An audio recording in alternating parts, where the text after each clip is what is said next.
What about the embarrassment? So let's say you get a collect call and you hear the stuff they say at the beginning of the call is so loud you can hear it through the phone, so you're trying to like turn that down, or you get a letter and you don't want anyone to see where the letter is from. How can children actually deal with that? A lot of times kids actually turn inward and they shut other people out because they feel so alone and ashamed and embarrassed. And they hear the comments that people make about folks who are incarcerated and they start to internalize that, like, maybe I'm also a bad person too.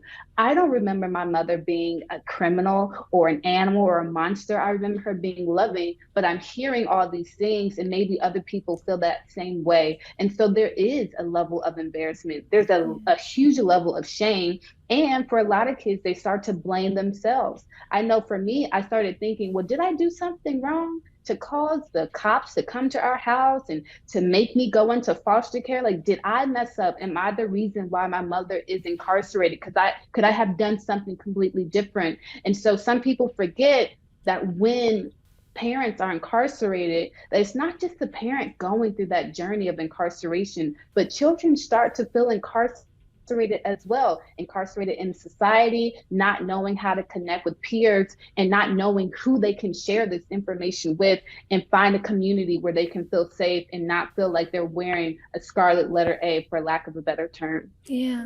So not knowing who you can share that situation with, does that oftentimes lead children to just keeping it a secret? Oh, absolutely. It was maybe like 4 years before I spoke up about having a parent in prison. Before then, I just told everyone that my parents were on a working vacation. Every graduation, my parents are on vacation, they have jobs. Any science projects or awards, my family's on vacation, they have jobs, because I didn't want people to think that my parents were terrible people and that I also was a terrible person. I didn't want to bear that shame. And so instead, I knew that if I made my parents seem like they were affluent members in society, people would be more accepting, not knowing that in reality, I mean, kids go through a lot. And so people were very receptive when I told them about my own personal journey, and they started to then share what traumas they were experiencing. Has anyone ever thrown it back on you? Like, oh, it's this is why you are X, Y, and Z because of that situation. Not to me personally, but I think I have heard someone saying that to maybe like my brother. For men who have parents that are in prison, whenever they make any mistake, it's Mm-hmm. kind of like, and you're just like your daddy, and you're going to end up in the same place as your dad would. And so I know that he has experienced that, but for me personally, I have not, thankfully. So speaking of the difference between men and women, what we go through, um, what's the difference between having an incarcerated mother and having an incarcerated father's? Is like visitation, is it different on the men's side? Can you explain? I think that societally, we put a lot of emphasis on the maternal figure, and we don't really think about that much emphasis on the paternal figure. And so, for incarcerated mothers, if their facility allows it, there are a lot more programming for them. But for men, fathers who are incarcerated, those programs are far in between. And so 2 years ago, we were able to do a holiday program for Christmas at a men's facility, and they went all out. They wanted to see those babies and they wanted them to have a great time. They completely transformed the gym at the prison facility into the Polar Express. And so I think if we have more people emphasizing the need that incarcerated fathers need that same kind of experience and the children need that same experience with their incarcerated fathers, we would see more programming for men, because kids want their fathers just as much as they want their mothers. Right. And bringing the Polar Express to prison, that's huge. Tell me more about the Freedom Child Foundation. So, the Freedom Child Foundation, we are a nonprofit who provides support and resources to kids who have parents that are in prison. We have two main pillars: family connectivity and therapy. We have an immediate solution where we provide money for phone calls, because phone calls can be a burden on a lot of families because they can be expensive depending on where they are.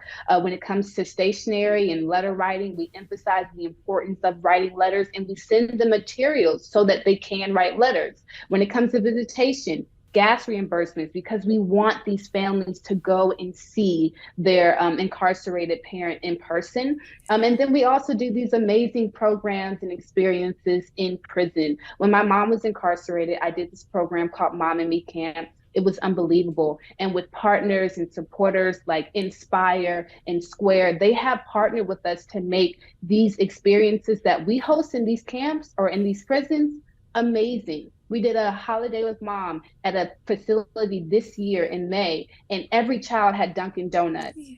Dunkin' Donuts coffee, if they drank coffee, Dunkin' Donuts donuts. We had Jimmy John's. And we're just able to transform the facility and have this free, like you don't even feel like you're in a prison. These free moments where kids are embracing their mothers and they're sitting with them for about 6 hours, playing games, laughing, taking pictures. And so to create these experiences are seriously game changing because you're able to see your parent not as an individual in a uniform locked up, but you see them as mom, you see them as dad, and the outcome and the response of the kids, they're just running around. Some dads are like, this is what they do when they're at home. And I'm like, yeah, get ready because they are about to run amok. And so it's just unbelievable the impact that family connectivity can do for kids and for the incarcerated parent. That is something. You can see your parent as mom, as dad, not as an inmate. That's something. Well, could you tell me what's one thing that you would advise a child currently going through having an incarcerated parent? I would advise them to find someone that they can confide in and to be honest with how they're feeling. There's going to be a lot of emotions. One day you might feel like I hate my parent. The next day you may feel like I love them so dearly and I need them. There's an array of emotions. Find someone that you can confide in and then start thinking about, okay, well, what does a healthy relationship look like with my incarcerated parent right now? What can I do to show up? And what can I ask them to do to show up for me? And how can I be open to this process so that I'm not 30 years old dealing with so much trauma because I haven't taken time to kind of have those conversations, even at the age that you are. Yeah. Well, thank you so much for joining me today, Wandjell. Thank you so much for having me. It has been an honor. Absolutely.